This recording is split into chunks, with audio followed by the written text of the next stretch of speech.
Welcome and thank you for joining us, Dr. Anthony Chaffee.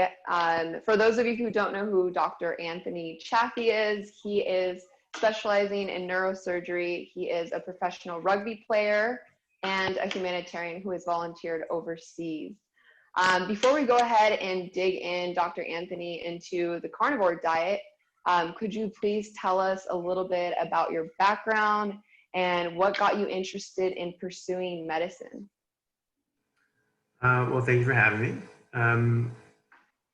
Ever since I was a kid, I was always interested in medicine and surgery in particular, being able to know how the body works, know what's wrong and how to fix it specifically. But also I thought ever since I was a kid that, being able to go inside someone and fix them physically with your hands was probably one of the most incredible things I could think of. And so I was always interested in being a surgeon for that reason. And then with school, just always being interested in, my favorite subjects being math and sciences and biology and chemistry and so forth. It just seemed like a natural fit. So I just kept going in that direction. And it, it ended up being something I was really passionate about. So I'm glad that I continued on. As far as my background, I grew up in Santa Barbara, California. Then my family moved up to Kirkland, Washington. When I was about 10, lived up there and just sort of got lucky with sports because it was sort of a mecca for the sports that I was interested in, such as fighting. The number one MMA gym in the world was the AMC Kickboxing in Kirkland, just a few miles from my house. So I started training there when I was 14 and was there sort of every hour that it was open.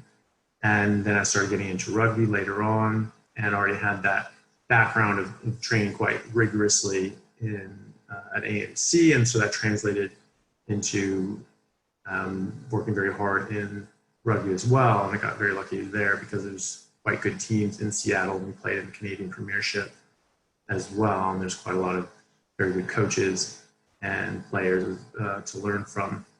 So I was an All-American in high school and then was on the USA national team and for the tour to New Zealand happened when I was 18, and then I continued to play professionally in the US and in Canada, and then took a contract to play in England as well. I was there for a few years in National One, Champions League sort of levels, and then decided to get going with medical school and stayed abroad. I went to the Royal College of Surgeons in Ireland, continued playing rugby and traveling. That's pretty impressive. Yeah, it sounds like you've done some pretty impressive stuff. And I think from what I read, you also went to the University of Washington at, 15 years old? Yeah. There was a program with the University of Washington where if you took the SATs early at the university, at UW, and you got above whatever acceptance score, right. acceptance score that they were taking at the time, that you could just start taking classes there as a matriculated student. So when I was 13, a friend of mine approached me and said, "Oh, hey, here's this thing. Do you want to do it?" I was like, "All right, well, why not?" And I asked him, I was like, "When is it?" And he said, "Oh, it's next week." I was like, "Well, next week? Like, I haven't studied a book. Like, how am I supposed to do that?" He's like, "Dude, we're 13. Like, who cares? Like, just do it." And so I was actually doing quite well. And the plan wasn't to do that to go to college. It was just to do it and maybe not have to do it again later on.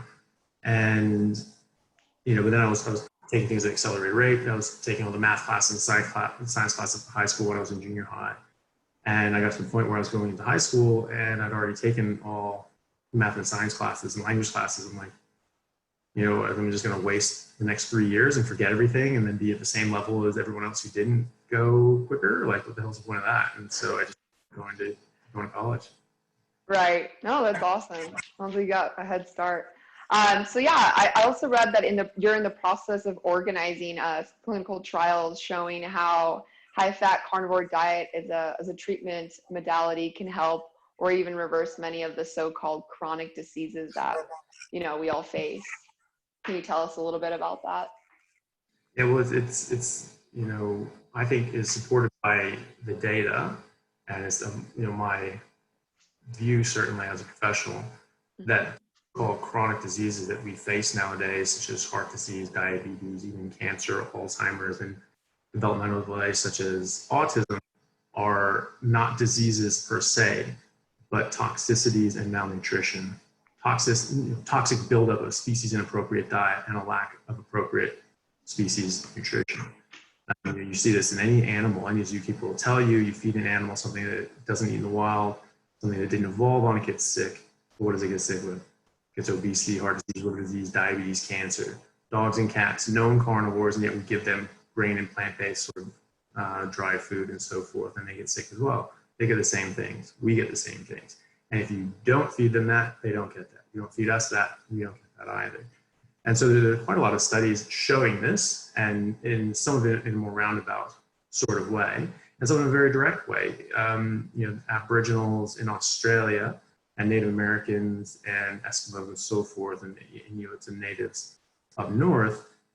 I learned when I was a kid that if they eat a European diet, they're 4 times as likely to get obesity, heart disease, diabetes, cancer, and so forth. And I remember thinking, doesn't that mean the food is causing the disease? Because if they don't eat the food, they don't get the disease. And if they do eat the food, they do get the disease. We get the food, we eat the food and we get the disease, we just get it at a lower rate. And then I always thought, well, what is a non-European diet? What are they eating that we're not, and vice versa? And the answer was they were pure carnivores, and specifically high-fat carnivores. And so there was a study here in Australia where the native indigenous population, they get very, very sick. And as a doctor here practicing in Australia, it's just what is said. If you're treating someone from the native population, you just add 10 years to their age, because that's just kind of, their bodies just break down so much faster. And that wasn't always the case. If you look at original source data and material from the explorers, they just ate meat and they lived extremely long lives and they were extremely healthy. They didn't get obesity, they didn't get heart disease, they didn't get any of the diseases of the West. And these were all called diseases of the West. Now they're just everything. It's everyone that everyone gets always. But they really are diseases of the West because, different populations, different areas developed agricultural cultivation of plants. But, it's been propagated by the European powers, disseminated around the world. So there was a guy that noticed that these populations were getting very, very sick. They were overweight. They were diabetic, and they were losing limbs and all these things. And so he just said, okay, well, this isn't what you guys normally eat. Why don't we put you back on your normal diet, which is basically just animals you find in the bush, and see what happens. Well, it reversed all of their diseases. They lost all the weight. They stopped being diabetic. Their heart disease went away. It just went away. And there's 170 years of scientific precedent for this in the literature, in the New England Journal of Medicine, in the Journal of American Medical Association, and so forth, and multiple publications and books and so forth from very well-known doctors from the Victorian era and until the 60s and 70s saying, hey, meat's really good for you. You shouldn't be eating these plants. Sugar's toxic. And you can look back through the data. It's all there. And argument this argument that cholesterol is causing heart disease and so forth is just, it's based on very bad studies and it shouldn't be done. So there's a ton of stuff going back, but everyone always says, well, where's the clinical trial to show X, Y, and Z? It's like, all right, well, where's the clinical trial that shows the Pythagorean theorem works? Where's the clinical trial that shows that parachutes are better than placebo? There's evidence that exists outside of the clinical trial, but that's something that people really hold high stake with, and so that's fine. And I'm not, I think that there's enough information and data and evidence to say, okay, we should start treating people with this. And you can obviously study those results, and if something's going wrong, and you know the why. But there's tons of studies and trials showing that, like for Alzheimer's and Parkinson's, feeding people a high-fat ketogenic diet, this was a ketogenic sort of thing, getting rid of carbohydrates, getting rid of sugar, and really upping the meat and fat in particular, that and having higher cholesterol, higher LDL cholesterol, bad cholesterol, it's not bad. That this was actually cardioprotective and neuroprotective, people having it was protected against Alzheimer's and Parkinson's and dementia. And they had studies that showed that a high-fat ketogenic diet for current Alzheimer's patients was more efficacious than every medication for Alzheimer's that has ever been tried. Wow. There's clearly enough evidence to say, hey, let's start treating people with this. You know, we know from the biology, our brain is made of fat, our brain is made of cholesterol. It's made out of very long chain fatty acids, 20 and 22 chain fatty acids. These don't exist in plants. We don't make them well ourselves. You have to get them from your diet. And so if you're on a low fat, heart healthy diet, you're going to be depriving your brain of these sorts of fats, and your brain is going to break down because you need this stuff to maintain it. And so I'm trying to set different trials. It's true, I already treat patients with this. I already get people on this in that respect, but doing it in a clinical trial setting just to sort of tick that box, but also to get this out there, because it's very important to help these people that are suffering from these diseases and illnesses and neurodegenerative processes. Because your brain is everything. Your brain is who you are. Your brain is your hopes and your dreams and your memories, and it is you. And so losing that, you really do lose yourself, and it's quite heartbreaking to see, and it's quite scary to have happen to you. So I'm trying to work with other local partners around Seattle and Australia, where I am now, to try to put people on it that have late stage Alzheimer's and Parkinson's and get them on a high carnivore diet as a treatment protocol and showing what that does to people. And I've already done it with multiple patients, and even my father, who was diagnosed with Parkinson's a few years ago and was having memory issues and some signs that his brain was affected. And 2 months on a high-fat carnivore diet is just completely reversed. He really doesn't have any signs of Parkinsonism anymore. He doesn't have memory issues anymore. He just turned 80 last week. He does spin classes and he lifts weights. That's awesome. And he's teaching himself ancient Greek, to then read the classics at 80. So this is a man that 2 years ago was really being knocked back by different surgeries and health issues that he had. And he was steadily going downhill, and then all of a sudden just a complete 90. And he's just been aging backwards for the last sort of 2-3 years. Yeah, that must be pretty rewarding for you to be able to, see your father get better, and all this work you've put into learning about how the carnivore diet can help people with Alzheimer's. I mean, it runs in my family, so that's definitely huge to be able to see where this goes. Yeah, and well, it is really good. And also, when you think about the fact that we've known as geneticists that the human species genetically, chromosomally, our natural life expectancy is 120 years. Why are we dying in our 60s and 70s? It's literally aged. And the thought that I could not only give my dad a few more years, or 10 more years, 15 more years, potentially give him 40 more years, I would take that. And people say, I was like, well, but is it really worth giving up pizza? I'm like, yeah, it is. Yeah. You have another 40 years with your parents. They have another 40 years with their grandkids and their great grandkids and their kids. In good health, because that's the thing. It's not that you're not 100. You don't age the same way. Up till 60 and you're almost dead, and then instead of just dying in your 70s, you just continue on turning to dust. Right. So this way of eating, for example, you're thinking long term every time you make a decision with your food choices. Yeah. Like, how is this going to affect me and my family? Yeah. Well, yes, and but also it's a little more straightforward than that. It's not like, well, I'm doing this. It's not a burden. Like, first of all, I love steak. I love meat. I love everything I've ever eaten. Right. I have no problems. I eat what I want when I want. Right. And I eat until I go, I don't really want to eat anymore. I don't force feed myself. I don't starve myself. I don't do anything like that. I eat exactly what I want and exactly as much as I want. Love it. That is pretty awesome. So I have some questions for you, Dr. Anthony Chaffee. So when exactly did you start the carnivore diet? Have you always ate like this? You know, were you eating like this in college? Maybe when you started playing professional rugby? Tell me a little bit about that. So I originally started when I was at University of Washington. I was taking cancer biology.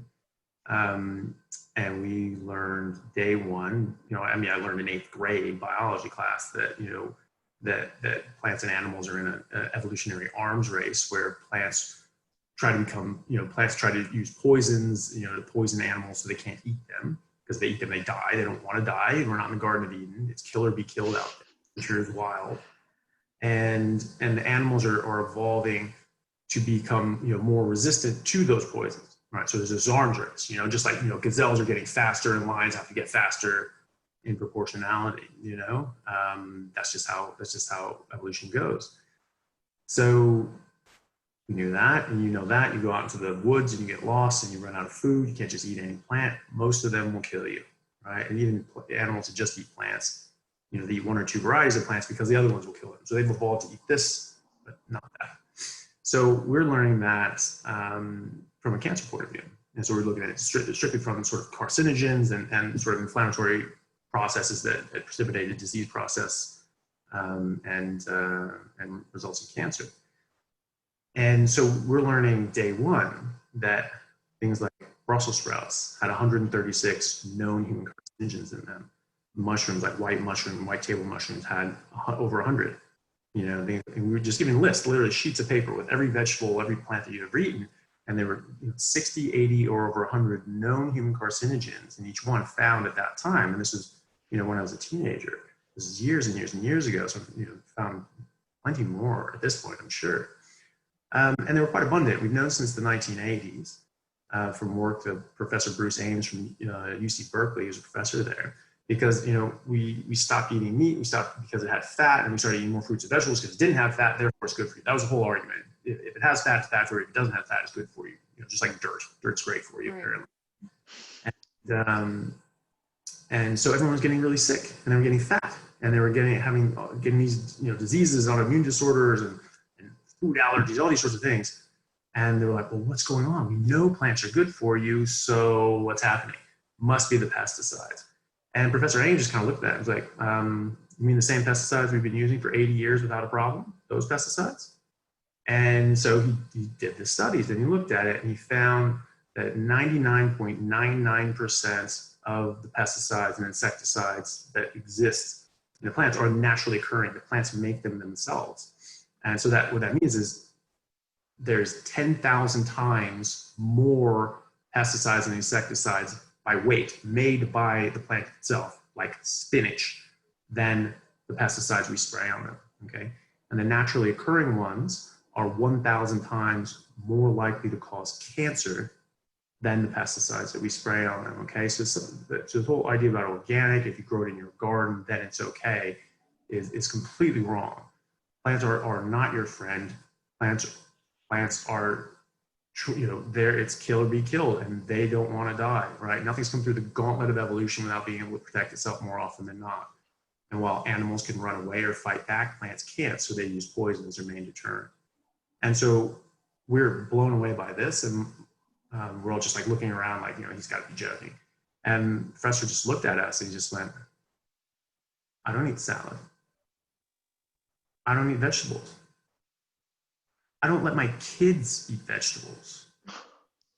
Plants are trying to kill you. I was like, all right, screw plants. And I just stopped and, go to the store, and I was just like, everything's a damn plant. Everything's made from plants, grains, sugar, arrows. It's just plants. So I was like, well, I guess eggs don't come from a plant. I guess milk's not from a plant. I guess meat's not from a plant. Just ate eggs, meat, and milk for years after that. And I just absolutely felt incredible. I wasn't doing it because I thought it was like, oh, we're carnivores and we should eat as carnivores. I just knew that plants were trying to kill me. So I'm like, well, I'm not having any truck with it. And so, but I was doing that. I was eating a carnivore diet, and I wasn't eating enough fat because I still didn't know that fat was good for you.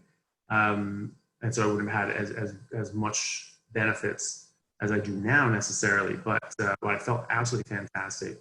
I was playing rugby, I was playing professionally, I was playing at a very high level. I was, in the national team pool and so forth. And, I was training, 8 hours a day easily, while in university, and, training 8 hours a day, every day. I couldn't get tired. I couldn't run out of energy, and I couldn't get sore. It didn't matter how hard I worked out.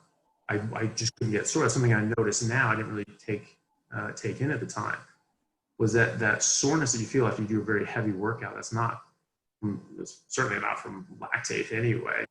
Lactic acid, like that, lactic acid goes away within a matter of seconds or minutes at most. That's the inflammation from these inflammatory factors in plants that causes pain, stiffness, swelling, and soreness in your muscles. I don't get that now because I don't have that. That's the plant's way of telling you to go away. Don't eat meat. I'll make you feel bad. I'll make you sick. But we all eat this stuff anyway all the time. So we just think that, no, that's normal. It's not normal. It's very much not normal. Just like the Romans, when they had lead pipes, they generationally had this low-grade lead poisoning. They thought that that's normal. That's how you age. It was not normal. They figured that out. So we haven't figured that out yet. But but I felt fantastic. And then when I was in England, playing professionally, I just couldn't really get, the same quality meat that I wanted. It was much more expensive too. That was a thing. And quite a lot of it was breaded. And so I was still eating meat and so forth. But I really, preferred beef. Beef was very, very expensive. I hadn't really been used to eating like pork and lamb as much. So I sort of switched over to that, and it was more accessible. And there was things that were breaded and all that stuff. So I was just like, well, it's breaded, it's a plant. I shouldn't. I was like, is it that much though? Is that going to make that much of a difference? And so I kind of slipped off of it, not really realizing what I was doing and how important it was. And I remember a couple months into it, playing fine, doing this, but I was, it was more achy. I wasn't as unstoppable as I normally was. And I remember thinking, I was just like, what's going on? Like, why don't I feel as superhuman as I normally do? And I was just not training as hard. Like, what's going on? And I couldn't figure it out until years later. I came across some information that really just showed that humans actually are carnivores as a species, and food is species specific. You can't just eat anything. No species can. And then all of a sudden it just clicked for me. I was like, that's it. That's what I was doing. I was eating as a carnivore. I wasn't eating all these sorts of things. So it's not just that you don't have to eat plants. You don't have to eat salad. It's that salad is bad for you. Salad is harmful to you. And so I stopped eating it. And I looked at it. I was like, I knew the plants were bad. I knew they were trying to, I just screw it. I just dropped it off. And I've never felt better. It was a night and day difference. I was already basically doing, I wasn't eating carbs, wasn't eating sugar, wasn't drinking alcohol. I was just eating vegetables and eating meat, and cutting back the amount of meat that I ate. And I wasn't feeling great. I was always hungry. And then I just stopped eating the greens, and I started eating way more meat, stopped trimming the fat off, and I felt fantastic. I probably quintupled my calories, literally, because I was eating massive ribeye steaks with all the fat and things like that, and none of the vegetables, and just none of the vegetables. And I lost 23 pounds in a week and a half. And then I just stayed the same weight, but I started shredding fat and stacking on muscle. And I stayed the same weight for 3 months, exactly. And my body just transformed. And after 2 weeks, basically all the inflammation and nonsense was out of my body. And that's what I think most of that weight was from water weight, just the inflammation just making you hold on to excess water weight. It's why your weight changes sort of every day, because you're carrying different amounts of excess water based on what plants you ate the day before. So I didn't eat any plants, they all went out, and so I stayed the exact same weight. I didn't fluctuate on a daily basis. And just everything's been different. I have unlimited exercise tolerance. I can, I don't run out of energy. As long as I give myself a proper rest in between sets, I can do as many sets as I have time for. I've done 32 sets of squats in a row just to see. And I clear out, and the next day I wasn't sore. I went hiking, up Mount Si in Washington. It's like it's like 4.5 miles up a mountain. It's a decent one, yeah. Yeah, and this was the morning after I did 32 sets of squats. Right, that's impressive. and it's fine. And then I was just like, right, I'm ready to play rugby again.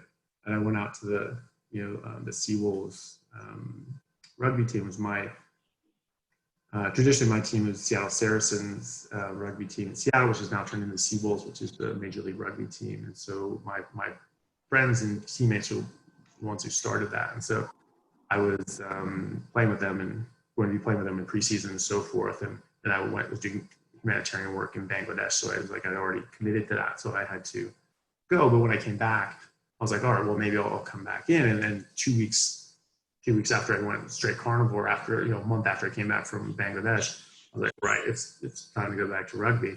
Did the whole rugby practice, did the full practice with these guys who trained for months. And I hadn't really trained at that level for a year or more, and certainly hadn't done anything for 4 months. And, it was I was at a dead sprint the whole time, and I felt fine. I wasn't sort of the next day or the day after that. So it really makes a massive, massive difference. And you find that your body, you take things for granted. You just think your body, well, this is just normal. And then you find out once you get this out of it, it's like, well, no, actually I felt horrible my whole life apparently. And now I feel amazing. I actually feel very different. Yeah. Feel like a different. That's pretty great. So I have some more questions for you. I'm sure our viewers are probably gonna, wonder a couple things in regards to the carnivore diet. And there's this pretty common, thing people say when people start like keto, and they call it the keto flu. Would you say that there's something similar like that with the carnivore diet? Have you experienced that? Have you heard of people experience like essentially the carnivore flu when they first start and like jump into the carnivore diet? Yeah, I've never really put too much credence into the whole keto flu. There's nothing, metabolically, biochemically, that when your body goes into ketosis, that it's going to make you feel like you have the flu. First of all, that happened in less than 24 hours. Being out of ketosis is a pathological state. Your body's protecting you from hyperglycemia, because high blood sugar kills you. This is what kills diabetics. And so when you eat exogenous carbohydrates, that actually does physical damage to your body. And so your body, in a protective manner, increases your insulin to get this out as quickly as possible. So and it shuts down your entire metabolic sort of energy production system. Mm-hmm. Then the insulin goes down and you go back into your normal metabolic state. So there's nothing bad about that. You're actually coming out of a bad situation. And then it's done. Yeah. It's not like it takes weeks and weeks and weeks for things to do that. Like it might just be like in our heads, for example. You could say that. It could be. Another thought that I've had is that, when people go ketogenic, they generally think that like all the vegetables are still good for you. Everyone gets in their head that there's one bad thing on earth. And for 40 years, it was fat's bad for you. Right? Anything with fat was bad. Now the ketogenic thing is coming in. It's just like, anything with carbohydrates is bad. Okay, fine. I agree. Eating carbohydrates is bad. But there's more than one bad thing on earth. There's millions. There's an unlimited amount. And so, when you're taking in all these vegetables and things like that, that's causing harm as well. And so possibly what people are doing is that they're stopping the carbs and the sugar, and they're just piling in the veggies, to offset, well, I'll eat meat and I'll eat fat, but I'll eat a ton of veggies. Right. Well, crap. Yeah. And, and the thing is like, you get a keto flu. Like even when I get the flu, I don't feel like I have the flu anymore, because like I don't experience inflammation and things like that like I used to. If I get something slipped into my food, carbs or whatever, like I feel crappy. Like my joints will ache, my back will hurt. Sometimes for a couple of days, so, this stuff does affect you. Or the thing that I find that people, one of two things, there are either people that are used to eating small amounts, and then they continue to eat small amounts, and they're so used to not eating a lot of fat that even though they think they're eating a lot more fat, they're really not eating enough fat. Animals in the wild get about 70 to 80% of their calories from fat, and that's what I try to. Human animals too, right? Look at the Eskimos; they eat blubber. right? And so, generally they're saying like, well, this is a good portion size, and I'll just have a couple eggs, I'll have some of this. And they end up being sort of tired and grouchy and just not really feeling great, just low energy and all these sorts of things. And that's because they're not eating enough. You have to relearn your hunger signals, because when you eat carbohydrates, your insulin goes up and blocks leptin, which is a hormone that tells your brain how much energy you have. It comes from your fat cells. And so you actually think that you don't have any energy. This is why we overeat when we eat carbohydrates, because our brains think you're starving to death because you don't have any fat and your blood sugar is dropping. So it sends these panic signals that says, eat, eat, eat, you're going to die. We don't have that anymore, so we don't know what hunger feels like. You have to relearn your hunger signals. And so they tend to not eat enough. Or you have the other side of things where someone is, struggled with their weight for a long time and, are heavier than they want to be and they want to lose weight. And they're used to eating larger portion sizes. And so now they're like, well, this is a good size portion or whatever. And they've got a lot of excess adipose tissue. So their brain sees all that leptin and it says, no, you actually need much less energy. And so they want you to eat less.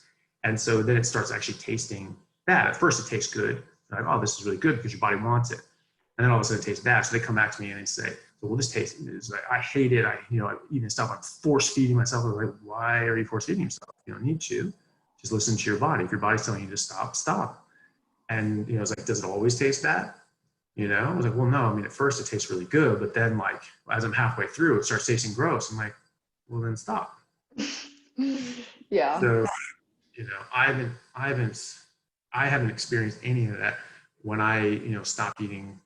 I intermittently just stopped eating carbohydrates because I never really ate much carbohydrates as an athlete. Right. So in regards to that, Dr. Anthony Chaffee, in regards to being an athlete and being on the carnivore diet, some may think, well, maybe that works for athletes, right? Being on a high fat, eating this red meat and bacon and eggs and butter, whereas maybe somebody who has a sedentary job and doesn't do as much physical activity, this may actually like make them gain weight or, may not be as effective as an athlete who's very active. What are your thoughts on that? Well, it's about optimal nutrition. Optimal nutrition is optimal nutrition. It's either good for you or it's not, right? So you can make that argument with carbohydrates, with sugar, and so forth, because you have somebody who's burning a lot of calories and things like that. Maybe they'll burn through those carbs really quickly, and so they can maintain muscle mass, low body fat percentage, and so forth because of that. While other people can't. This is the opposite. This is just good for you because it's good for you. Grass isn't just good for active cows. Good for cows, right? That's a good way to put it. Meat and fat are good for all tigers and all lions, right? Because that's the argument, right? Is that like, well, if you're working out a lot, then it doesn't matter. Oh, you just eat whatever you want. That's nonsense. Arsenic is good for you if you work out a lot. What kind of nonsense is that? You have to eat what's right for you. You buy a Ferrari, you learn how to drive it and perfectly maintain it so it runs perfectly and gets the best performance. That's great and all, but if you put diesel in it, it's going to destroy the engine and run like crap, right? You need the species-specific fuel, the car-specific fuel, the engine-specific fuel, okay? So, and this is what people say, like, well, if you exercise a lot, well, that's why. It's like, really? Then explain lions in the zoo. You ever seen a fat lion in the zoo? Fat zebra? Fat giraffe? They live in a box, 20 by 20 cage. That's the definition of a sedentary lifestyle. And they're ripped. They look like they're on steroids, And that's because they eat, but they're still in a responsible zoo. They actually, when they feed them what they're supposed to. And you can see in different sorts of, private collections and things like that, or different zoos and things. I've seen ones that they were like, giving like grain-based things, giving like candy bars to like, this bear, wolf, and a lion grew up together, got rescued. They were very fat. They were very sick. They were very unhealthy looking. It was really sad to see. And people wrote in like, what the hell are you doing? What are you feeding these animals? Wow. They're so, well, no, we just give them a candy bar every now and then. It's just a treat. So I think they're actually really, it's like the hell they are. What the hell is wrong with you? That's the thing, food is species specific, right? there's a lot of complex reasons why certain things are good or bad for you. But it comes down to the simple fact that if you eat what your species evolved to eat, you'll be the healthiest version of yourself that you can be genetically. And if you eat anything else, it will detract from that significantly. So as an athlete, it is the best diet in the world, because your body will work to its potential to work as well as it ever can. As someone who sits around and works at a desk all day, it is the best diet on this earth, because it will let your body run to its maximal potential as you're sitting at the desk and doing work and using your brain and so forth. It's also excellent for sedentary lifestyles, because your body will tell you to stop eating. You know, when I'm working a lot, you know, I'd be working at the hospital 135 hours a week sometimes. It's quite common. It's wonderful because I eat, you know, once a day. I eat as much as I care to, and then I'm not hungry for 24 hours. And so if I'm doing surgery all night, you know, it's fine. I mean, maybe I think like, oh, I could go for a steak right now, but I was like, oh, I'm not gonna be able to get out of here for like 8 hours, and I'll just go, yep, that's fine. And because I can see my leptin, and it's like, we're not dying, you're fine. Right. But when I'm able to get to the gym more, I'm able to train more, my body naturally wants more. So maybe I'll eat twice a day, maybe I'll eat twice as much. And so, you know, during the whole COVID nonsense, when all the gyms were closed and things like that, obviously it wasn't working out. And before that, I was just so busy. I probably went to the gym maybe once or twice a month, maximum twice a month. But I maintained, you know, very low body fat percentage and very high muscularity. And people really thought it was like, oh, how do you train so much? And all these things. I'm like, I don't. This is just what, you know, like the lion in the zoo. I was the human in the zoo, but I looked like, you know, a wild human looked like. Yeah. So you're like working smarter, not harder. Essentially, like in a way, with the carnivore diet, you can get away with not killing yourself working out just because you're eating like primal food. And you can work out a lot harder for a lot longer. Yeah. Whatever you do, you get a lot more from it. And so your body just tells you how much food it wants just by your hunger and how good or not good something tastes, right? And so you have to relearn your hunger signals. If you're feeling tired or kind of off, you try to eat. And if a steak tastes good, you're hungry. Keep eating until it stops. Right. And so when I was, you know, after the COVID thing, the gyms opened up again, and I was just like, all right, I'm going to get back into my training regime, my lifting regime that I had, you know, when I as a professional athlete, which was minimum 4 days a week, you know, heavy weights in the gym, and then things outside of that. That was my core. Was these, you know, Monday, Tuesday, Thursday, Friday, lifting weights. Just no matter what, I was going to get that done. And so I did that, and I, you know, the last 2 weeks I've been away, but so haven't done that. But, you know, prior to that, there was a solid 5 weeks where it was 4 days a week, every week, and you know, I probably was eating twice as much as I had been before, and I stacked on close to 25 pounds of muscle, same body fat percentage. But I just stacked on muscle. People would stalk me like a week or two. I hadn't seen me for like a couple of weeks. They're like, Jesus, did you get bigger? I'm like, yeah, well, yeah, a little bit, you know? You just get so much better results. You know, obviously my body was aching to sort of get that because I really hadn't been working out for months and months and months. So there was a lot of early gains there that were quite easy. I don't know if we could just continue to put on, I doubt I'll continue to put on, 20 pounds of muscle a month. Sort of thing. If I keep doing this, I'm sure I won't. But happen, you know, and my weights go up and everything I'm doing go up. And but your point of that is that your hunger and appetite go up and down accordingly. So whether or not you're exercising, your body will tell you how much to eat. Right. Great. Good stuff. I appreciate you explaining that. So for some of us that are really interested in trying this out, you would say we shouldn't be concerned about maybe going cold turkey, like going from eating carbs and sugar to tomorrow, I'm going to do carnivore and drop all the carbs, all the sugar. Would you say you recommend that, or you don't recommend that, or? Yeah, I mean, I don't think it's ever a bad time to stop eating poison. Right. Okay. To just get rid of that. No, I mean, it's just like, I mean, there's a lot of different ways to approach that. Yes, I think that going cold turkey is absolutely the best way to go because you're literally eating poison. This isn't food. This is not food for our species. Yeah. Food is species specific. You know, dung beetles literally eat crap. That's not food for an elephant, right?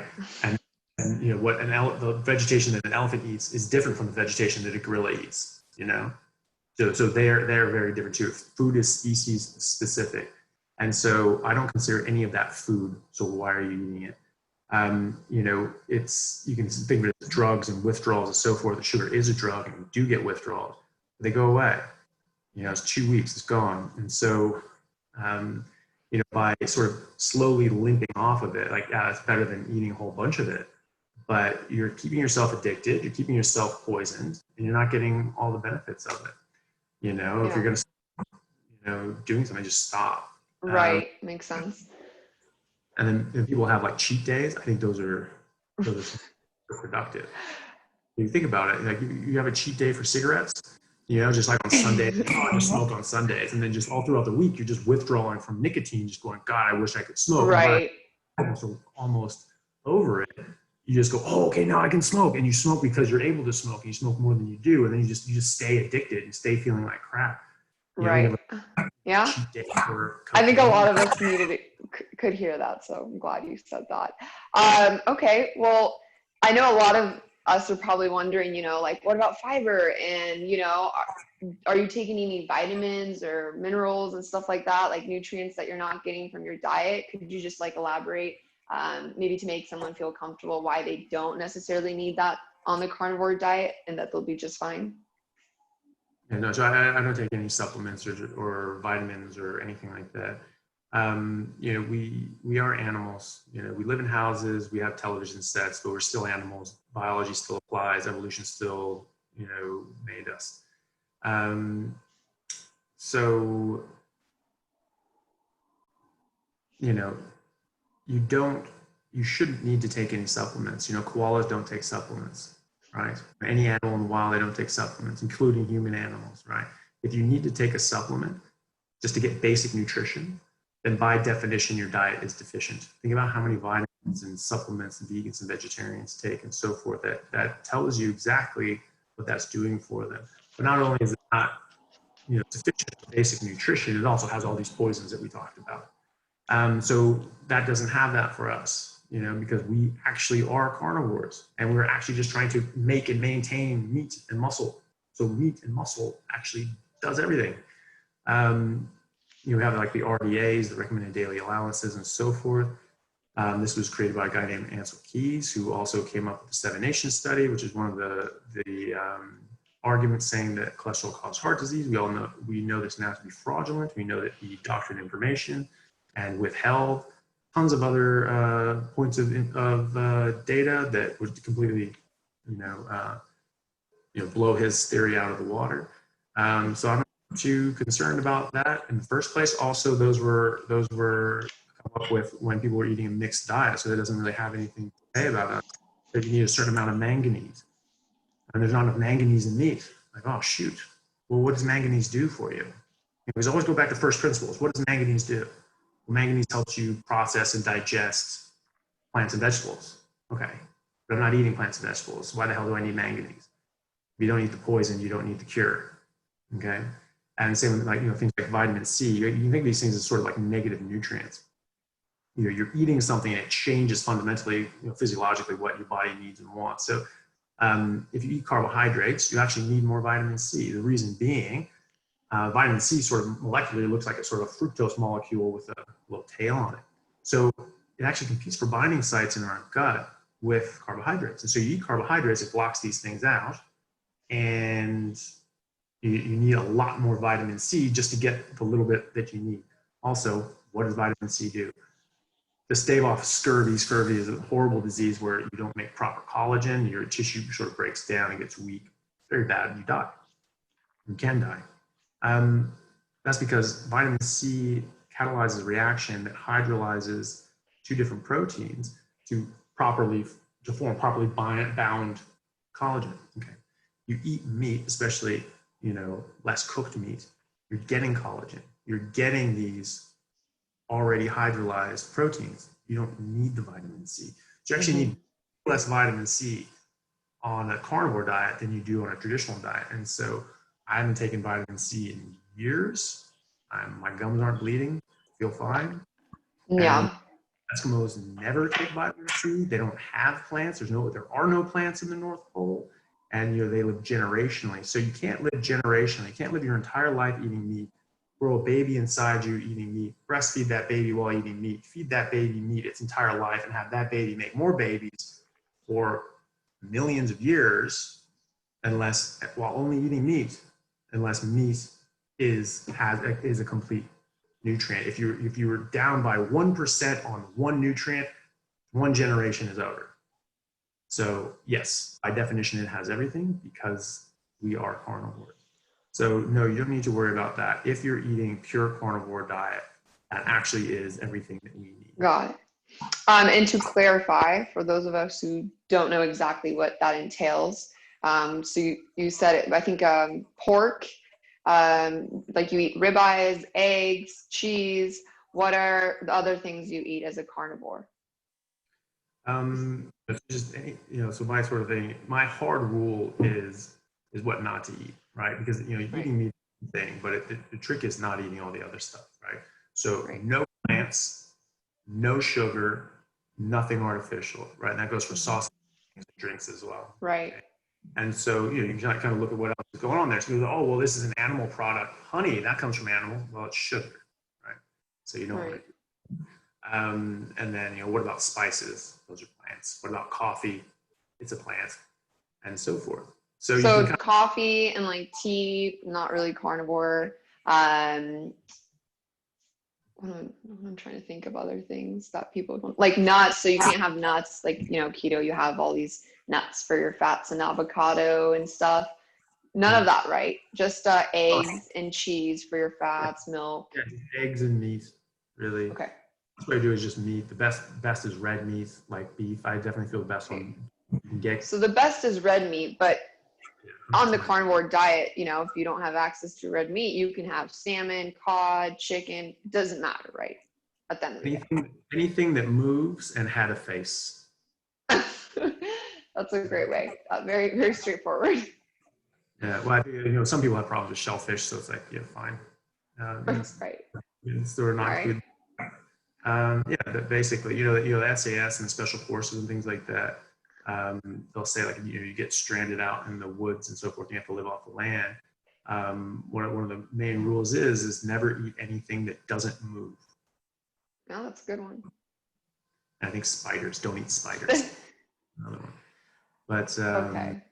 Yeah, so you can eat any meat that you like, eat any meat that you enjoy, makes you feel best, and that you can afford. I think that I feel the best on beef, but sometimes beef is more expensive than other things, and it is. But you can get like ground beef, and you can ask the butcher to sort of add in more fat and so forth. Sometimes they'll do it for less because people don't want the fat. They usually throw the fat out, and so you should probably get it cheaper, which is good because you want the fat. Right. And so I asked the butcher to sort of make 50-50 meat and fat for me in the ground beef. Tastes amazing. It's way more juicy. It's way more flavorful, and it's got much more nutrition. And if you think about it, if you get higher fat meat, that ends up being less expensive as well because you're eating less pounds of it, right? So right. Percent fat, right, by weight, and something's 100% lean, right? The 50% fat has 3 times the amount of calories and nutrition of the lean one, right? Right. 1/3. It makes a lot of sense. Yeah. So at the end of the day, it really isn't an expensive diet because you're cutting out all the junk, the snacks, the sugar, artificial sweeteners, and you're just going straight to the point. So you just buy the meat, keeps you fuller longer, you get better results. That's it. Yeah. And so, the person, maybe like someone your size probably only need to eat like a pound. Probably. Right. Like how much is a pound of ground beef? Not that much. You throw in some eggs or something like that. Right. And I mean, that's really quite an inexpensive thing. And, how much is a cup of coffee? How much is nuts? How much does a pound of spinach cost? A pound of spinach costs more than a pound of steak. It's a leaf. It gives you nothing. Yeah. Right. And the amount of nutrition and nutrients and calories that are in steak, a pound of steak. I mean, you'll never eat the same. You'll never get anything close to the amount of nutrients or the quality of nutrients from, lettuce and so forth that you will a steak, but they just simply don't have the requisite nutrients. It's not a complete nutrient, and you need like 90 pounds of this stuff to even just get baseline levels of what it does have. So it's much more economical. The thing with seeds and nuts, I noticed is, again, because this is people thinking that there's only one bad thing on earth. So ketogenic people is like, oh, carbs are bad, but nuts are good, and this is good, and this is good. No, there's a lot of bad things. And fundamentally, always think of first principles. Primarily, a plant doesn't want you to eat it. It dies if you eat it. Okay, what is a plant trying to do? It's trying to do the same thing as every other living thing, procreate. Okay, and not have it eaten and killed. Well, the seeds are a plant's baby. And that's where the highest, proportion of poisons generally are, is in the seeds. So nuts, seeds, beans, which are seeds, this is where you're going to find the most of these poisons, because the plant does not want you to touch these things. Even in a fruit, fruits have, the seed, the pit, like the peach pit and so forth. Break that open, the seeds in there, it's called a bitter almond. That's because they use it as like an almond extract, because it's very, but if you blend it out, it has an almondy taste. Uses to cook, make marzipan and things like that. That has so much cyanide in it that 1 or 2 of those will kill an adult. Okay. What they make marzipan? Did you say marzipan with? Marzipan, yeah. Well, like different. Oh wow. Baked goods, Wow. That's crazy. I didn't know that. Yeah, well, that's what cyanide tastes like, is almonds. Huh. That's not. It tastes like almonds. That's what gives almondy flavor. That's cyanide. Wow. So, Okay. And so almonds, right? So 1 pound to 2 pounds, because there's varying amounts of cyanide in each almond, but there's cyanide in almonds, okay? And 1 pound to 2 pounds of almonds in a day is a lethal dose of cyanide in an adult. We sell this stuff to kids. It's just sitting on the shelf at the grocery store. It blows my mind. Right. Like a 5 pound pack of almonds on there. I was like, I'll kill 3 people. That's crazy. I was like, oh, here, have some almonds. Like, are you out of your mind? It's like, well, but there's this good fat in it, and it has cyanide, So like, look at the principle behind it. Well, it has this vitamin and that one. It's like, yeah, great. It also has 150,000 other chemicals in it. What are those? Right. So you have to look at it as a whole picture, And the theme here is, don't eat me. That's why there's cyanide in it. And there's cyanide in it when you crush it. So it doesn't actually affect the plant.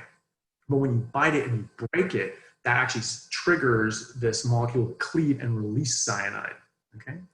So it doesn't have it. In other words, this is a purely defense mechanism. All right. There's 2,500 other plants that use cyanide specifically in this manner.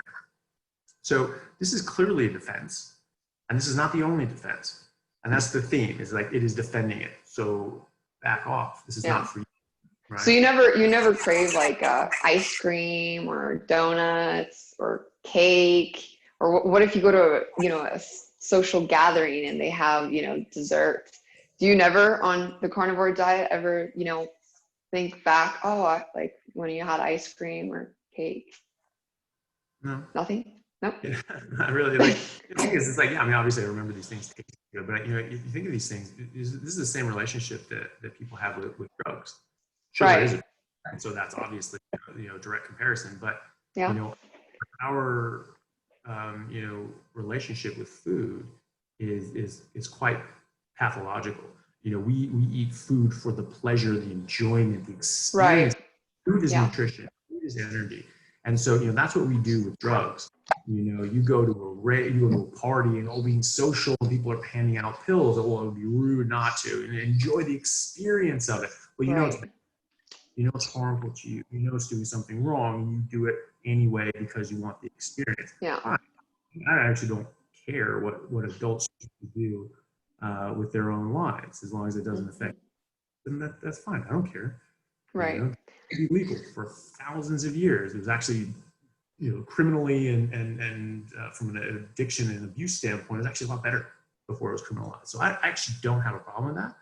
Just like I don't have a problem with people smoking or drinking or eating sugar or all these sorts of things. But it is harmful.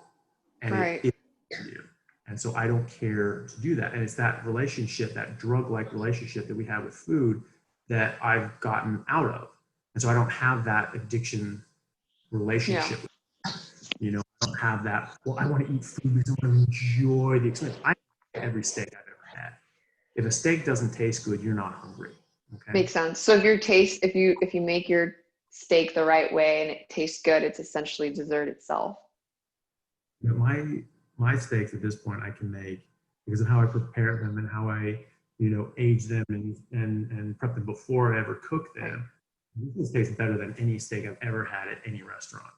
You know, I've been to various steakhouses, you know, throughout the years because that's my favorite food. It always has been. Right. You know, I was talking to my dad. I was just like, you know, it's like every day on this way of eating, it just feels like my birthday because every birthday you get to eat the meal. It doesn't matter, you know. Right. You get the meal that you want, what's your special birthday dinner, and so forth. I always pick a really nice, well-prepared, specially cooked steak. Always. Right. And now that's all I eat. And so every day is my birthday. It's your birthday every day? That's amazing. Okay, so I have to cover one thing that a lot of people are probably wondering, because I know I certainly did when I, you know, asked you about this carnivore diet. You know, it's not the most flattering thing to talk about, but constipation, I mean, you know, with eating so much red meat, a lot of us probably think, you know, like that must be rough. Like you may just get constipated because you're not having all these plants like, you know, you think we should be having. So what do you have to say in regards to that? It's, I mean, you're going back to, you know, I didn't address your fiber earlier. This plays into that. You know, the reason that we started eating fiber was because, you know, after we stopped eating in the 1980s, everyone started getting constipated. They also started getting fat, and they also started sick. And, you know, they said, you know, cholesterol causes heart disease, and yet we reduced our cholesterol by 30%, reduced red meat by 33%, increased fruits and vegetables by 30 and 40% respectively. And what happened? The obesity rate tripled, heart disease tripled, stroke rate tripled, cancer rates tripled, type 2 diabetes, autoimmune disorders, Alzheimer's, Parkinson's, neurodegenerative disabilities such as autism, all increased exponentially. They almost didn't exist before that. But what also happened? Everyone got constipated, okay? And so in the 1980s, they said, like, oh, well, you need fiber, and this will give your body something to peristalse and move along. Like, well, why fiber in the 70s? We just changed as a species, you know, every 2 decades, we just fundamentally change our like, that doesn't make any sense. So it's actually fat that moves your digestion. Okay, you can't. You're saying the fat helps with your digestion more than the fiber. As if I was struggling with that and I went to my doctor and she prescribed, oh, you just got to take Metamucil and some laxative. You're saying that rather than doing that, it's the fat that you're lacking of that would help with that. 33% of animals in the wild are herbivores or omnivores. The rest are carnivores. 66% of all animal species in the wild are carnivores. They don't eat fiber, including the Eskimos. How do they go to the bathroom? You know? Yeah. So this is a myth, but this is something that in medicine, there are things that just get repeated so often that, you know, you just take it as fact. It was actually a propagandistic tool that Hitler used. They said, make the lie, make it big, and repeat it so often that people just accept it as truth. And eventually, and so these are the things that you just repeat this, like you need fiber, you need fiber, you need fiber, you need fiber. Right. What are you going to do? It's just like, what hard evidence do you have? There is none. And so, you know, before, you know, the 1980s, no one ever suggested using fiber for constipation. No one really had problems with constipation.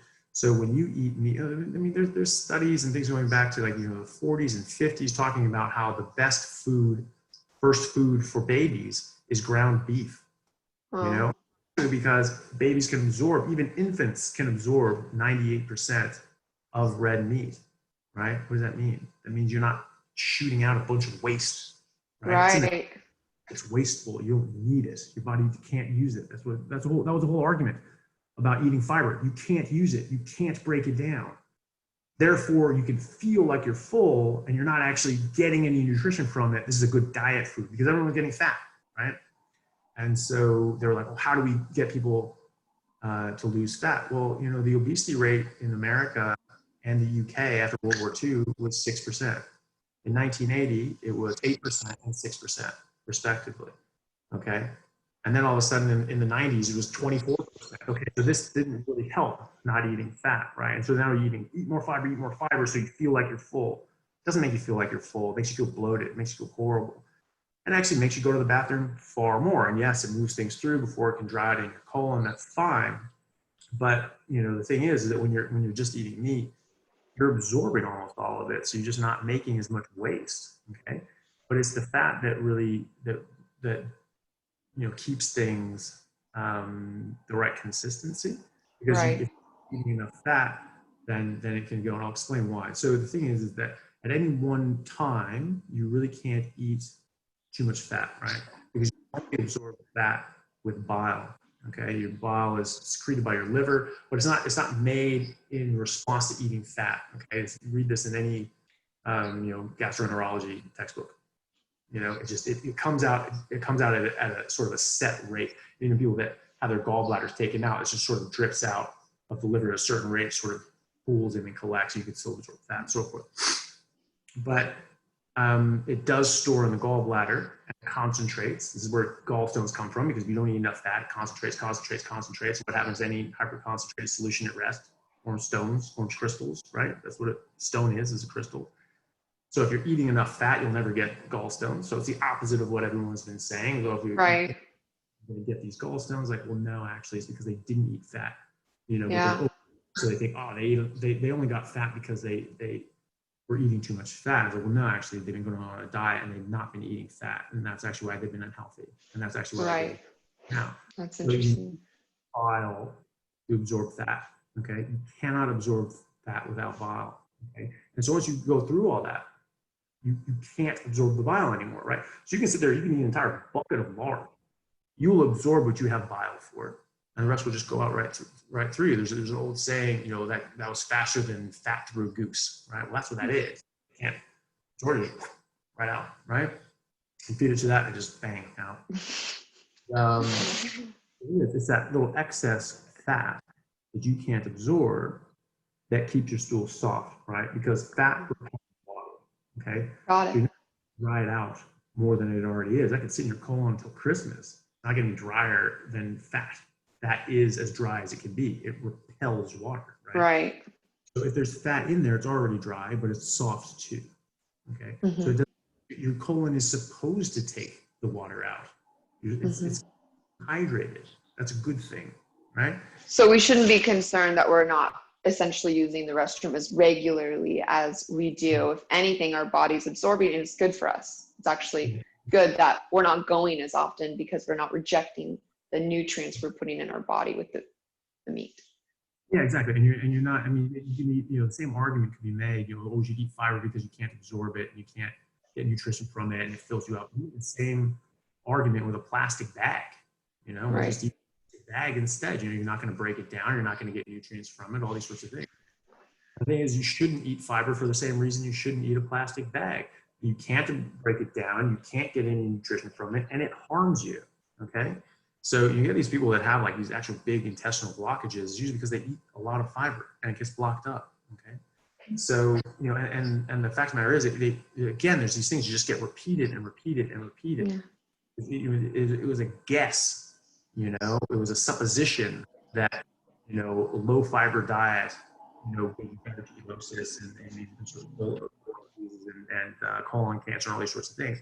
That was a guess. It is not borne out by the data. And there's actually a study that came out recently that showed the opposite, that the only relationship and even correlation between diet and diverticulosis, which is a sort of outpouching and breakdown of your distal colon, which can cause huge problems. You end up getting infections and ruptures and bowel resections and die from it. It's not nice. And it's very common. 50% of people at age 50 have it, and whatever age you are is the percent chance that you have it after that. So you get to be 80 years old, you have an 80% chance of having diverticulosis and so forth. But there was a study that showed the only relationship between diverticulosis was increased fiber intake and increased number of bowel motions a day. It was the only thing that had any predictive, any predictive qualities for diverticulosis. Constipation was not a predicting factor. Meat was not a predicting factor. Fat was not a predicting factor. The only things that even had a correlation was increased number of bowel motions and increased amount of fiber, okay? Because like any other organ, it's getting overworked, right? You know, like high blood pressure forever and just working, it's pushing against its pressure all the time and it ends up just failing and getting floppy and you get heart failure, okay? Kidneys, you overwork these things, they start breaking down, start working too hard. Like, oh, you got to drink more water so they're not working as hard, okay? So now we're telling ourselves that you should defecate 8 times a day, the more the better. Like, whoever said that was a good idea? You know, you're overworking that organ and it's failing. And that's exactly, so yeah, you want that. Here's a perfect way of testing this, right? What is it that, you know, doctors and surgeons say whenever you have, you know, appendicitis and you're treating conservatively, or you have diverticulosis, or you just had surgery, you ask them and they'll say, you know, well, you need to eat low residue diet because you need to rest your bowel. Okay, and your low residue diet, you need to eat. There's basically things that have no fiber and you can absorb in your small intestine.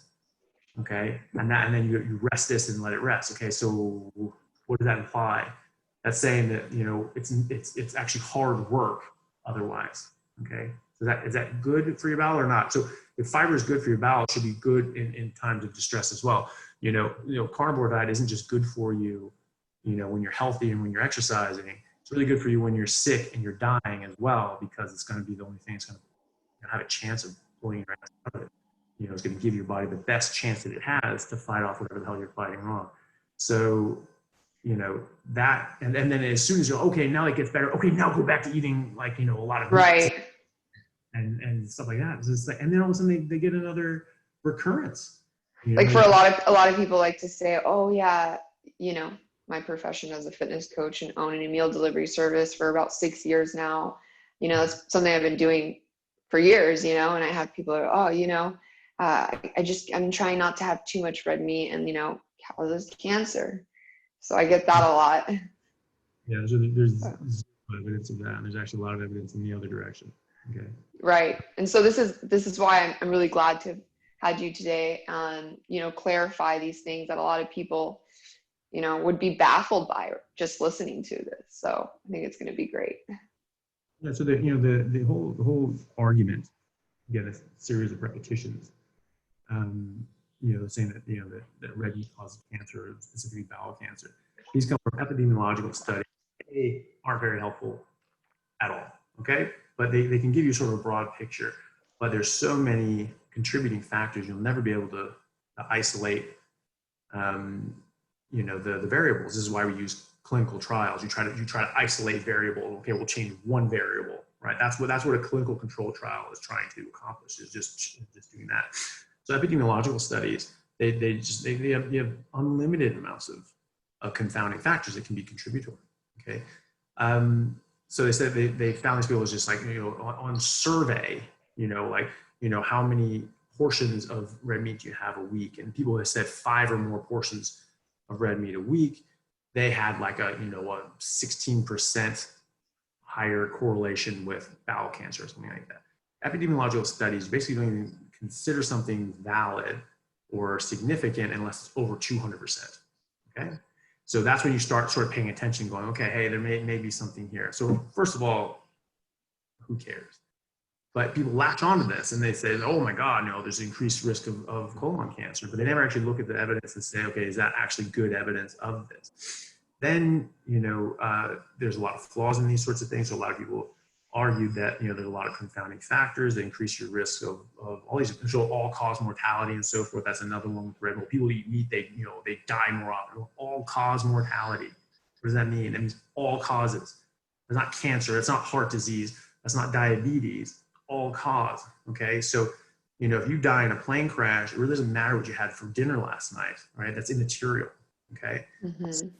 But that's all included. Okay. So the thing is that, you know, we've been told our entire life, you know, ever since I was a kid, you know, that red meat's bad for you, meat's bad for you, you're going to die. Right. These sorts of things. And so, and fat's really bad for you and all these sorts of things. And so, and we believed it. as a planet, we believe this, even though everyone was getting fatter and sicker and unhealthier, everything like that. We're still, oh, it's because of the fat, it's because of the fat. We're actually eating less and less and less fat. We're getting worse and worse and worse. And do you think that's all done on purpose too, just for like consumerism? It's like pushing people to buy, you know, all these snacks and all the other foods, rather than, essentially we would all be saving a lot of money if we all ate carnivore, right? I mean, nuts are expensive, like you said, spinach is expensive. So in a way it wouldn't be ideal for, you know, them to tell us that that's the way to go. Yeah, well, I mean, there's hard evidence of that. You know, the Journal of American Medical Association published in 2015 actual internal memos from the sugar companies back in like the 40s and 50s, talking about how there was evidence showing that sugar caused heart disease. Heart disease was a brand new disease. It actually was only first described in, I think, 1928. Okay, so in the entire history of humanity eating meat and fat, heart disease had never been seen. And doctors made their name by finding new diseases on autopsy. Okay, so people were looking. You know, you think Leonardo da Vinci was just it was everyone, you know, born before 1986 just retarded, and they just would, oh, it's probably like, really, you know. He's like, you're so smart because you use an iPhone. Did you invent the iPhone? Okay, it was 500 years ago somebody invented calculus that allowed us to now 500 years later invent the cell phone. Okay, so you know these people were actually, there's brilliant people. And they were, and you know, you made your legend by describing new diseases. This is why all these diseases are named after people. Okay, Right. and these are hundreds of years ago. And the first time anyone ever seen heart disease and atherosclerosis was like 1928. And then President Eisenhower had a heart attack in the 1950s, and headlines like, "What is this new heart disease?" And no one knew what the hell it was. And so all of a sudden, everyone started looking into it. It's bloody rare. It's just that you just didn't see it. And so then, you know, and people were saying like, well, actually, as you increase, we've had more refined sugar, and we've increased the amount of sugar, and we can now ship fruit around the world. We have refrigeration and quick flights and all these sorts of things. We see this correlation of more sugar, more fruit, more heart disease. And the sugar company, in their own memos, they're talking about this, and they're like, well, we need to cover this up. And so in their own words, they detailed how they paid off 3 Harvard professors to falsify data and publish fraudulent studies to make it appear as if cholesterol was causing heart disease when it was actually sugar. And one of those professors was then put in 1965. And then magically, in 1977, the USDA declares unequivocally that cholesterol causes heart disease, saturated fat increases cholesterol. And it just changed the world. And like I said, you know, all these diseases and obesity and heart disease, they all tripled and quadrupled and quintupled. Ansel Keys was one of these assholes that was paid off by the sugar companies. He did this study, the 7 Nations study. Like I said, this was fraudulent. It wasn't a mistake. It wasn't wrong. He didn't make a mistake. It was fraud. He knowingly defrauded the world, okay? 7 Nations study showed its parabolic curve of places that had more fat and cholesterol and had more heart disease, okay? It was just this bang, it was just exponential growth, right? The more fat, the more heart disease, okay? Mm-hmm. And it was just like, oh, look at this. Well, first of all, correlation is not causation, okay? That's a fundamental principle in science, okay? And second of all, he had complete data for 23 countries, not 7 countries. He picked the 7 that fit his graph, okay? The other ones, if you plot the rest of them, which he had, it was completely random. There wasn't even a correlation between cholesterol and heart disease, not even a correlation. You know, forget a causation, there wasn't even correlation, okay? So this is what we call in the scientific community bullshit. And this bullshit ended up costing billions of people their life and their health. And and I think if there's anything to be passionate about or pissed off about, it's that, you know, the sugar companies, I think just in America, make $1.4 trillion a year. Okay. Yeah, that doesn't really surprise me. It's crazy. 400% of that is profit. Okay. Right. America spend $2.4 trillion a year treating the medical effects of sugar consumption. Not a very good trend, okay? You know, there's 9% of Americans are diabetic, type 2 diabetic. They account for 75% of Medicare and Medicaid expenses. So that's interesting what you're saying. I think what I'm getting from what you're saying is, in a way, why would we're making all this money, because it's also, so they haven't handled the whole like selling sugar situation, because we're making so much money from people that are getting diabetes from the sugar that we're selling to people.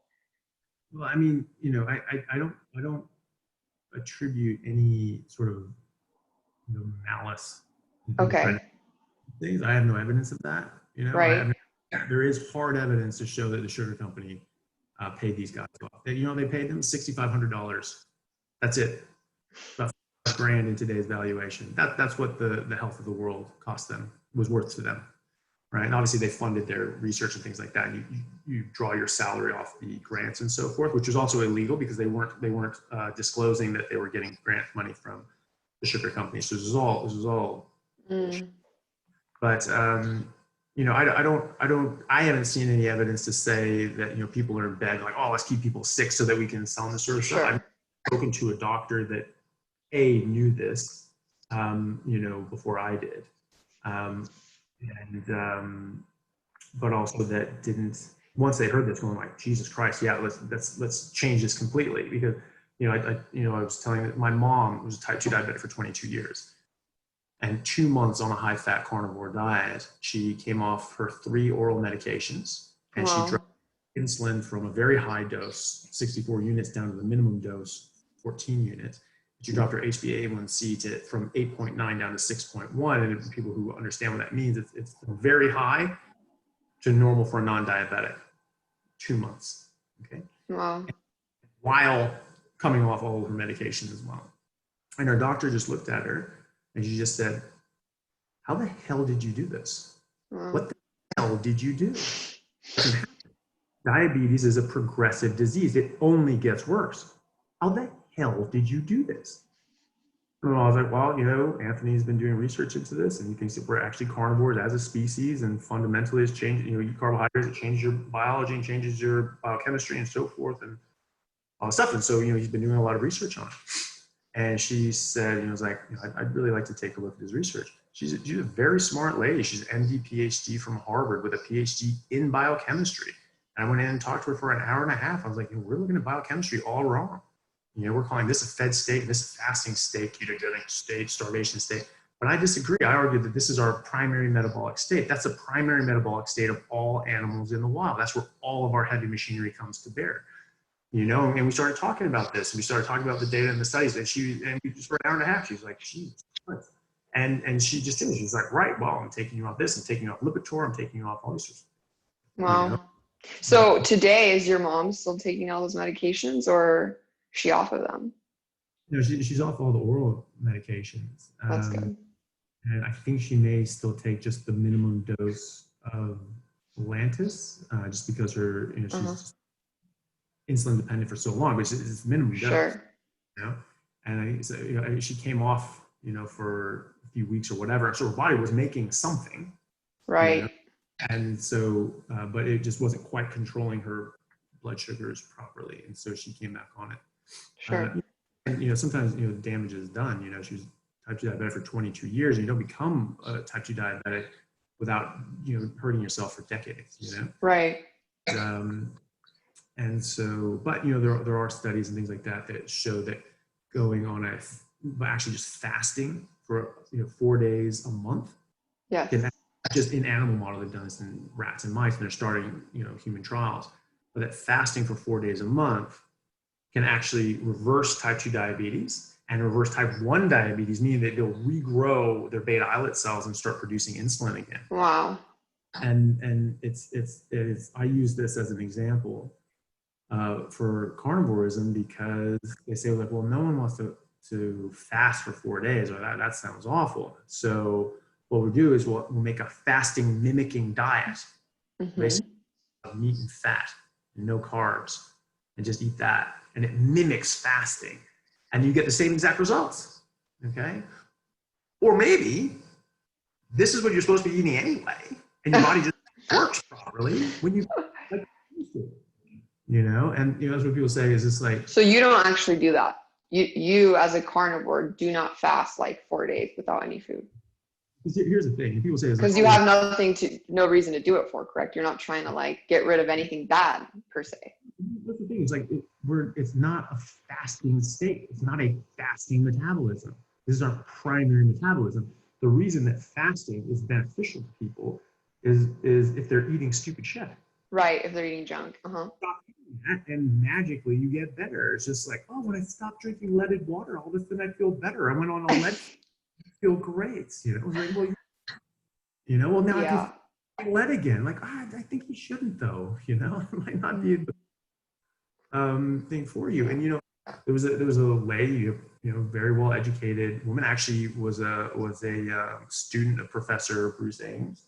And she was on Joe Rogan's podcast. She wrote this 30-page diatribe on carnivore diet, completely misunderstanding in fundamental points of carnivore diet. But one of the things she was talking about was like, well, the thing is that, this gets you in the fasting metabolism. And there's a ton of data showing that, fasting is really good for you. So really what this does benefits is actually just getting benefits of fasting. So it's just mimicking fasting. You're getting the benefits of fasting. It's like, do not actually, just think for 1 second and realize that if you're eating this way and it's giving you pure nutrition and you're not fasting, but you're getting all the benefits of fasting, maybe fasting is mimicking the metabolism you're supposed to be in all the time. Right. They say that, and she said another thing is that, well, when you see people that cut out a lot of things that they eat and go into the carnivore diet, they end up actually just eating less calories over time.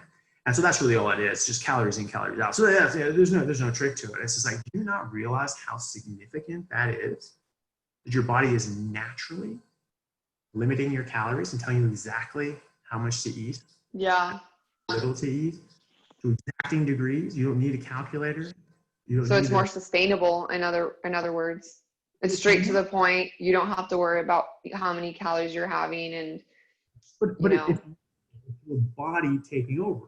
I don't count calories. Right. I don't count macros. If you need, it's getting in touch with your body, and yeah, makes a lot of sense. You need a calculator to figure out what to eat. You're eating the wrong thing. Yeah. And you shouldn't have to do that. And so that is very significant. And that's something that she couldn't see. She was sort of blinded by her own education because she was like, well, this is what it is, and this is what the book says, and so she was looking for all the reasons to defend why, and argue why, there's nothing to see here, which she can do because she's very, very well educated. She's very well versed in it. And so, making these arguments to Joe Rogan or other people that aren't as educated in the field, it sounds very good, very plausible. But I listen to that and I'm just like, bullshit. And it's very easy to shut these things down. And it's just like, but just the fact that she just didn't understand how significant that was, that your body naturally regulates the amount of calories in and nutrition in, it blew me away. And then they say it's just like, oh, well, it makes fasting. It's like, oh my God, okay. Why would fasting, why would starving yourself evolutionarily be, physiologically what we need to do? When we, the only reason we call this a fasting state and this a fed state, carbohydrate driven state, a fed state, is because, by the time we were able to look at biochemistry at the molecular level, everyone was eating carbohydrates. Okay. So they looked at it and said, oh, when you eat, it looks like this. And when you don't eat for 24 hours, it looks like that. It's like, yeah, when you eat anything except carbohydrates, it also looks like this. Right. And again, look at nature, go back to the fundamental principles. Humans are carnivores. That's what all the hard data shows. That's what every natural human in the wild eats like. Look at all the old, journals and so forth of contact with native tribes in sub-Saharan Africa or Australia or North America. They marvel. In fact, they only eat meat. They don't eat anything else. Herodotus, the original Greek historian, the father of history, there was one of his chronicles where he chronicled out this meeting between the emissary for like an ambassador from the Persian Empire. They just took over like Egypt. Then went down to like Ethiopia or whoever was just down below them, and there's this detail between the king and the ambassador, and the king, in Africa says like, oh, what does your king eat? How long do your people normally live? And they described agriculture and growing wheat and bread. And said normally we'd live to be 60 or 70 years old. And the king laughed and he said, oh, well, if you eat things that come out of the dirt, no wonder you live such short lives. Our people would only eat meat and the milk from our cows or from our cattle, and we would live to be 110 or 120 years old, some as old as 130, And, this could have been a bit of braggadocio, but this is 2,600 years old, and we have data from the Plains Indians in America in the 1800s who were just eating buffalo. They were living to be 110, 115 years old as Stone Age nomads. You're not sitting in a nursing home turning to dust for 40 years, but with a pack on their back, following the buffalo herds day in and day out. Most 20-year-olds can't do that now, all right? It's 115 doing it, 120. And we know as geneticists, our natural chromosomal life expectancy is 120 years. So if you just stay out of your own way, you should make it to 120. Yeah. Okay? You just should. All right. So we're dying at 100 even. Something went wrong. Okay. Right. Yeah. Well, good stuff. You're definitely a book of knowledge without a doubt. For all of us who are watching, where can we learn more about the work you're doing right now? And if we have any questions, where can we find you? So that's a good question. I'm trying to get a website going where I can sort of interact with people more. Yeah, because you have so much knowledge, it would be wonderful to, be able to, if you had like a blog or something that people can go up and read. Called the carnivorelife.com. And so it's in construction, and I'm trying to get that going. And I want to start doing more videos and things. I have, several videos and interviews that I've done with other doctors, such as Dr. Baker, who's very well known in carnivore sort of community. And he introduced his podcast, episode 34 on Human Performance Outliers podcast, back in August 2018. And then me again just this past year. And there's been a couple others as well. I'm active on Facebook and Instagram. There's a couple Facebook groups called Zeroing In on Health and Zero Carb Health. These are for, very, very strict sort of carnivore groups. I don't really go for the washing and mealy ones because there's just so many people that really don't know what they're talking about, just saying all sorts of things that aren't very helpful. You try to sort of bring facts to the table and say, well, actually this, and this. You just get a bunch of, internet trolls. Okay, idiot. Do you learn something or not? Right. So you are part of these maybe two groups on Facebook that you can back up and. Yeah. So I'm on those when I can be. I was more. It's a good resource for people to look at because everyone's come there. There's tens of thousands of people on there with different sorts of health issues. Have you considered on starting perhaps a group yourself? Yeah, good. I don't know. I hadn't really thought. There's just a book of knowledge that a lot of people need to know all this crazy information that we have been missing out on. Yeah. Well, thank you. And I try to get this out there because I think it is very important for people's lives, especially for and with health aging. But if you go on those Facebook groups, there's everyone's asked sort of everything. You just search through the chat if you're interested about autoimmune disorder like rheumatoid arthritis. 170 years people have been treating rheumatoid arthritis with pure red meat and water diet. It goes away. Rheumatoid arthritis goes away. So does Crohn's. So does ulcerative colitis. Okay. There's literally over 100 years of scientific journal evidence of this. Okay. You could literally even write a book.